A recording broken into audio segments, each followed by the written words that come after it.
Welcome to another AW interview. I'm Tim Adams, multimedia producer at AW, and today we're joined by one of the sprinting greats, double Olympic and world champion, and the joint second fastest guy in history, Yohan Blake.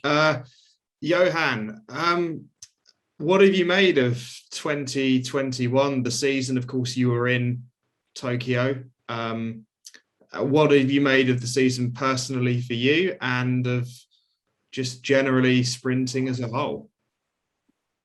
For me, the 2021 season, it was crazy. I was feeling good going into the Olympics. Then after a lot was going on inside my body, I did have to come back home to do emergency surgery. So it kind of hampered me to perform the way I wanted to in Tokyo. But nevertheless, it wasn't a bad season overall for the male sprinting. The female dominate a lot, but that's where the light was at mostly. But the male sprinting wasn't bad, knowing the fact that during our time, those time we'll be coming fifth or sixth. If you're running when Tyson, me, Usain, Gatlin, and all those guys were running at their peak form, and it would be tough as well for them to medal with those times. Because if you look back at those times, we were running crazy. Yeah, I was about to say, how do you compare the eras? Because there's a stat, if you look at the top 6 women of all time against the top 6 men of all time, you've got now with Elaine, Shelly-Ann, Shaqiri, they are in that top 6, and they've done that this year. Whereas in the men's side, it's Trayvon with his 9.76, and he's got into 6th, but you've still got you guys ahead of Trayvon. So how do you compare the men and the women? As I said, the woman, if you look back then, the woman wasn't running that fast. And sometimes it take a transition, it's like a transition for the man as well right now. Actually Trayvon is really doing well. And some 9.8, some 9.80 is running. That time that we're running is in heats and semifinals. Because if you look back and that those times we were running, Gatlin run 9.75, if I can clearly remember, in the World Championship, in the heats or in the semis, in the Olympics 2012. That's what we were running in the heats and semis. So comparing to now, I don't see a lot has changed, because those are times that I was running in the end of the season for me, 9.75, 9.77, 9.76 at games at the Diamond League. So what they're doing now is actually getting there and to get better. But what the female is doing right now is unprecedented. 10.5 every minute, 10.6. Come on. Well, that female is dominating. Shelly-Ann earlier this season, I think she ran 10.63, and then we all thought, oh wow, that's going to take some beating. And then Elaine runs 10.61, then 10.54, and then Shelly-Ann hits 10.60. And you're thinking, whoa, this is crazy. I mean, the reaction in Jamaica, I guess, to the women must have been amazing, that you've got Shelly-Ann and Elaine pushing each other to that level now. Yeah, definitely, and it's great for the sport. In Jamaica, they're wondering, this defines science, what they're doing, because scientists say, oh, you have to be on something to be going that fast. And these women showing that, listen, we can do that.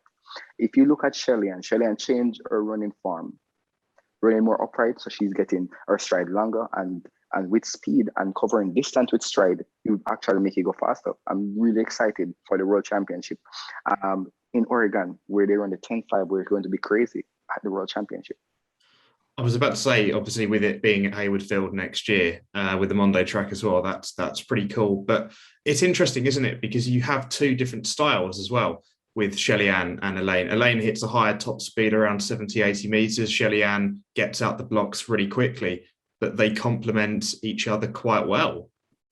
Yeah, definitely. Because if you really look at the last race with Shelly-Ann and Elaine, Shelly make sure she get the start. So when Elaine was coming, Elaine was a little bit too late. So Elaine have to try. Elaine can start, If Elaine get her start with that top end speed, it's going to cause problem Well, and if Shellyan get her farm right at the start and at the finish, it's going to cause problems. So it's going to be interesting. So what do you make of the men's then? Generally around 2021, and I guess the first point would be the Olympic final itself. Was it a surprise to you that Marcel Jacobs, I know he had a very good indoor season, but was it a surprise that he won the gold medal in the end? To be honest, it was. I didn't saw him winning at all. He come out of nowhere and win the gold medal. I really have to give Fred some credit as well, because Fred showed everybody, said, listen, I can sprint as well. And he's doing very well. And actually, for Trayvon Bromell to come back from those two Achilles injuries and running times like that, it's really immaculate for him. And I think the man they're fairly consistent in the 9.8, which is really good, and Trayvon 9.7. In Nairobi the other day though, it was something different. I think they should have a feed. I think Elaine and Shelly, if they were there, I think we would see the world record. Do you reckon because the altitude potentially in Nairobi as well?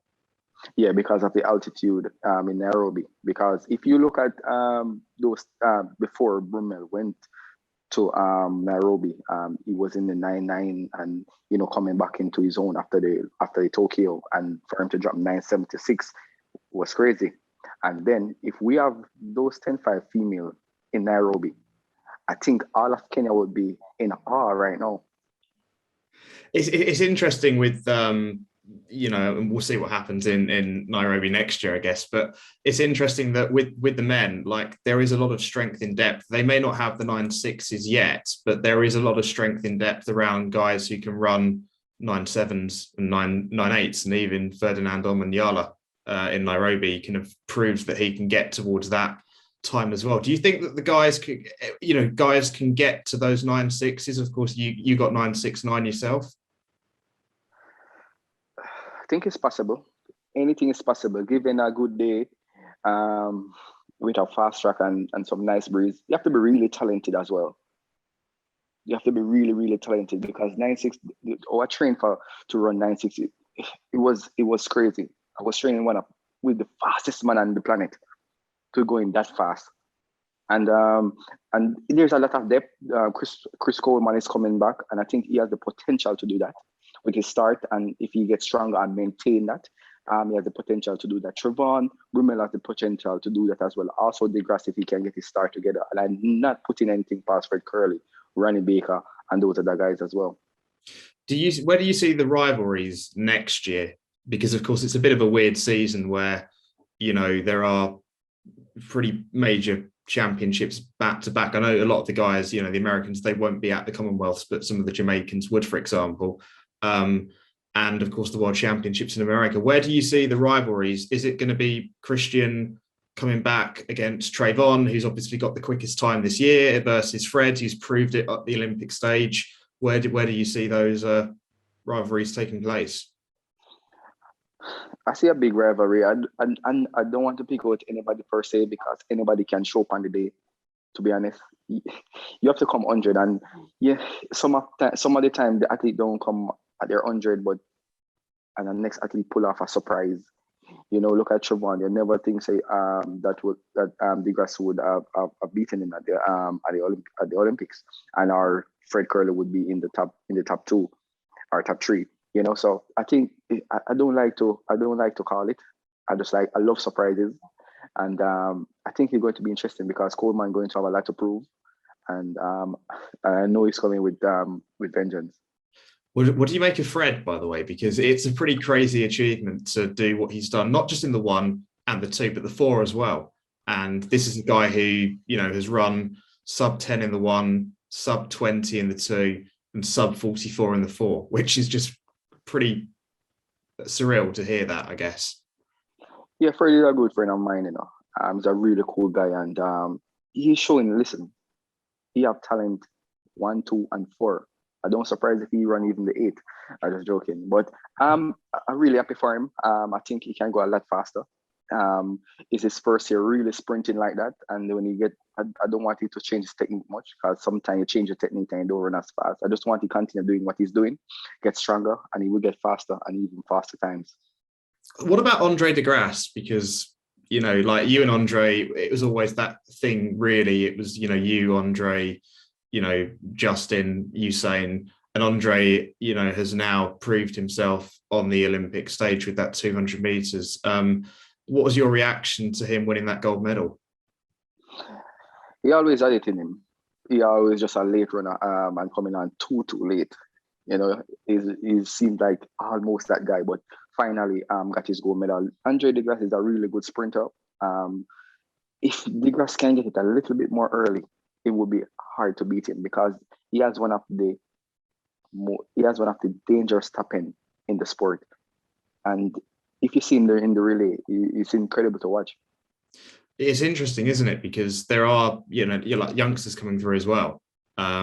You've got people like Arian Knighton and, you know, Fambula as well. What do you make of the youngsters coming through? But you talk about the top end speed with deGrasse. I mean, Arian Knighton, I think for me and a lot of people is somebody who, you know, after what he did to break Usain's under 18 world best at the 200, you know, you're thinking, hold on a minute, this guy is got some top end speed and he's, you know, younger than 20. It's not just some top end speed. He has a really good top end speed, and it was really impressive. Well, I ran with him earlier this year, and a glimpse over my shoulder, and he was there. And I said, wow, in Claremont. And I said, wow, this guy got talent. So I kept on watching him, and I saw how he progressed, and to even beat up most of these big guys.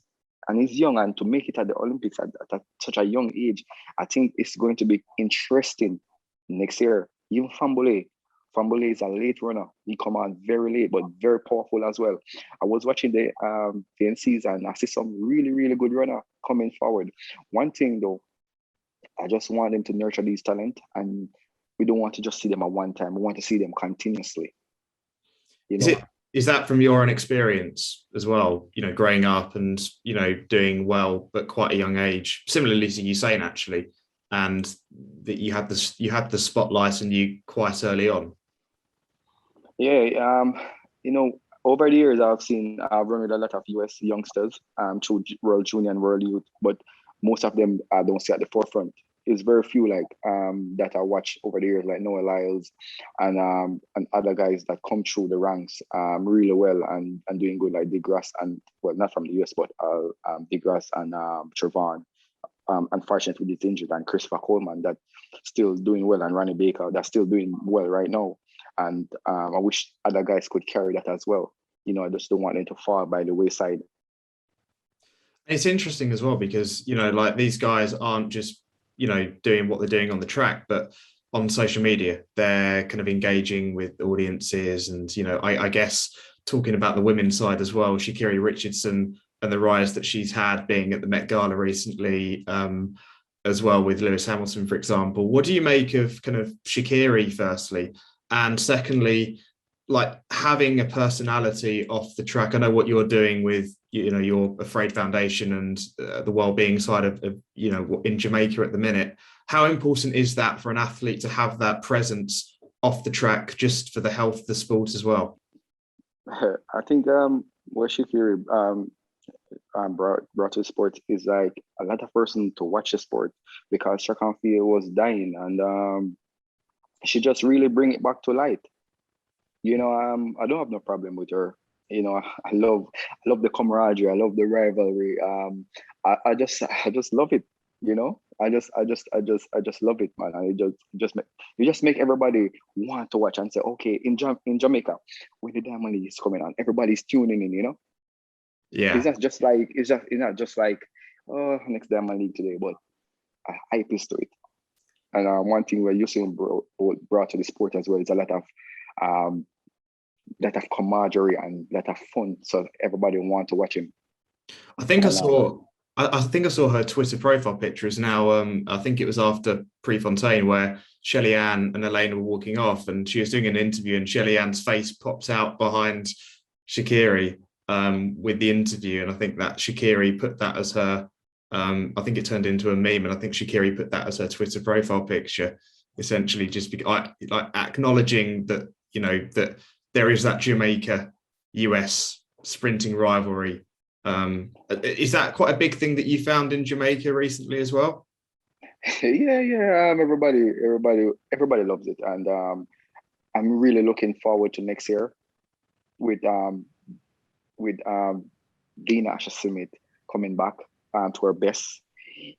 Shelly, and I have Elaine and Rich Carey. It should be very interesting, and other females as well going to be there. It should be interesting, and I'm really, really looking forward for the clash next year. And I love the chattery, just get a little bit hyped up, make everybody want to watch. Do you and Usain chat about sprinting and kind of athletics and track and field at the minute? Because I know he's got an album release which has come out recently as well. Do you guys chat often, or? Not really. Everybody have their life. But back then, I was training with him for 10 years, and yeah, we chat a lot about track and field and everything. One of the reasons I just didn't race with him a lot more on the circuit, which I think I would have changed going forward if I go back. But he encouraged me a lot. That's the one thing I love. He helped me to grow in the sports as well. So he's really a good guy as well. There's one thing that I've seen, as I mentioned earlier, on your social media channels, is that you're kind of into essentially giving asking the questions to your followers and your audience and people who kind of want to kind of relate to you about just everyday life stuff, not just track and field, about kind of the things that mean a lot to them. It's about perspective and perception and positivity. And how have you found that that relates to? I know you've got quite a big Christian background as well. How does that relate to your journey through the sport and what you want to kind of get out of life as a whole, really? I think I have a lot of followers. I have a lot of fans in India, in England, in China, and Japan.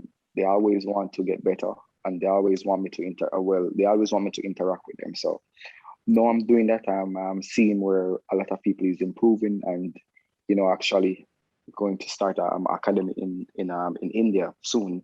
I'm going to build an academy there with track and everything to start developing young talent as well. So a lot is coming. I'm really looking forward for the future, and interacting more with my fans, and they're loving it. And just to know a little bit about me and about my background and everything, and just even looking forward for next year. I've got to ask how the foundation and kind of the Wellness Centre is going as well. How's that? The YBF Foundation, it's doing great. We just built a big facility here in Jamaica that are going to host over 30 to 20 to 40 kids, and sporting facilities for them to nurture and to develop. There's a lot of talent in Jamaica, and I don't think they're paying them much attention. So I'm bringing a little light to that to help out as well. So that's what I'm really doing. Nice one, man. Nice one. Just quickly on the future then, what for you? Because I know you were obviously in Tokyo this summer, but Shelly Ann's obviously doing what she's doing at 34 years old, and after having a baby, which is just kind of crazy in itself. But what does 2022 and beyond hold for you, man? Well, definitely. I'm looking forward for the World Championship. I know within myself, training, I know I still can do much better than what I'm doing right now. As I said before, things wasn't right in my body, in my camp.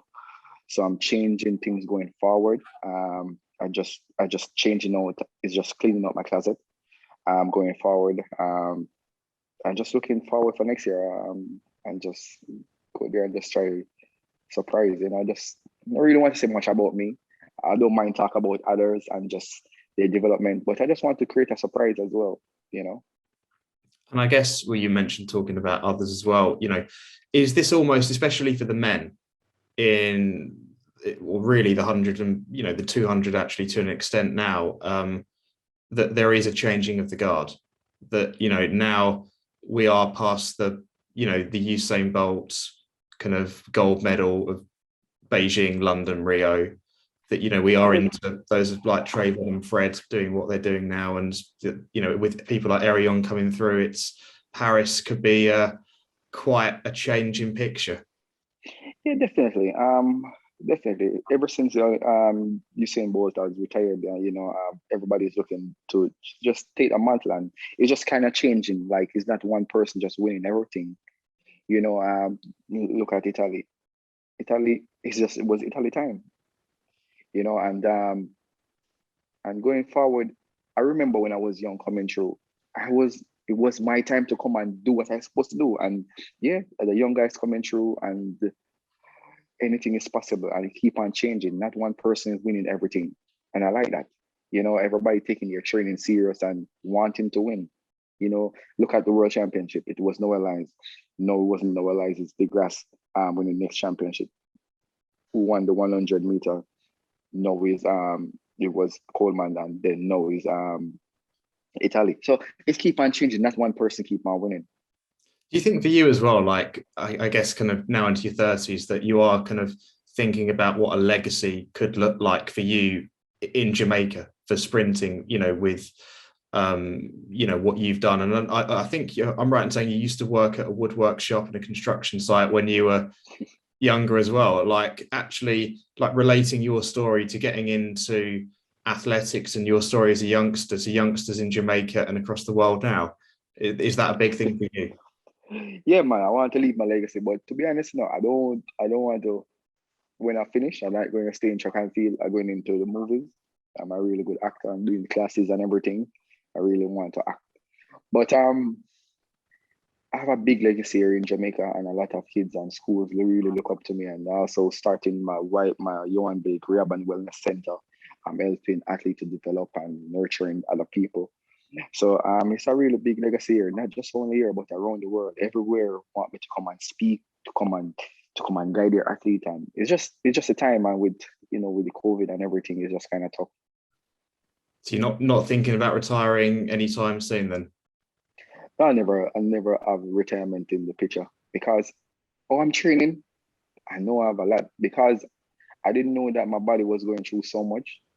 So as I said before, I did a surgery, and the doctor said I'm good to go now, and I should be firing much better. So I'm looking forward for next year. You mentioned acting as well. That's a big thing for you then. Yeah, man, it is. It is. I really love acting. I really love action movies and romance comedy and horror movie as well. So I'm really looking forward for that. I get some roles, but because of the Olympics, I didn't get to take them up. But I'm definitely looking forward to do some. Oh man, well I hope to see you on the big screen in the future then, man. Nice one. Lastly from me then, like we always kind of end these things with this message, but if you've got a message to any youngster wanting to get into sprinting out there, what would that message be to them? I would say if you want to be somebody, if you want to go somewhere, you got to wake up and pay attention. Anybody, if you can do anything that you want to do, every morning I put my cup where I can't reach it, because in life we do grow, and when you grow, anything is possible. Endless possibilities. The sky is never the limit. You can beyond that skies. Just go for it. Work hard.